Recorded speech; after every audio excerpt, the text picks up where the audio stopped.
কথা শুরু করার আগে আমি বলবো সুমনদা একটু এসিটার ঠান্ডাটা একটু যদি বাড়িয়ে দেন আমার মনে হয় সবাই একমত হবে। কারণ কখন কি ঘটে যাবে তারপর কেস খাবেন কিন্তু আপনি। যা বাজারে চলছে এই ধরুন প্রদীপ কর। তো যাই হোক আমি শুরু করি। আমি প্রথমেই আমি সবাইকে বিজয়ার প্রণাম জানাই, শুভেচ্ছা জানাই।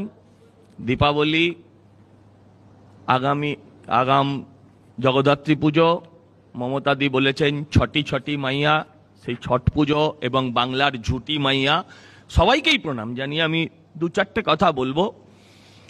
মানে রাতারাতি মারা গিয়ে একদম লাইম লাইটে যে মানুষটা চলে এসছেন মারার কয়েক ঘন্টার মধ্যে, মানে বিশ্বাস করুন মরলে বোধহয় শকুনও এত তাড়াতাড়ি আসে না। যেভাবে ঝাঁপিয়ে পড়েছে সরকার এবং তৃণমূল, যেই লোকটা এনআরসি করতে এই এনআরসি এসআইআর এই করতে গিয়ে মারা গেছে। যদিও সেই ভদ্রলোক যথেষ্ট রাজনৈতিক সচেতন ছিলেন, ভদ্রলোকের 2002 সাল থেকে ভোটার লিস্টে নাম আছে, ভদ্রলোক মানসিক অবসাদে ভুগছিলেন কিনা জানি না, আমি খোঁজ নিয়ে জেনেছি।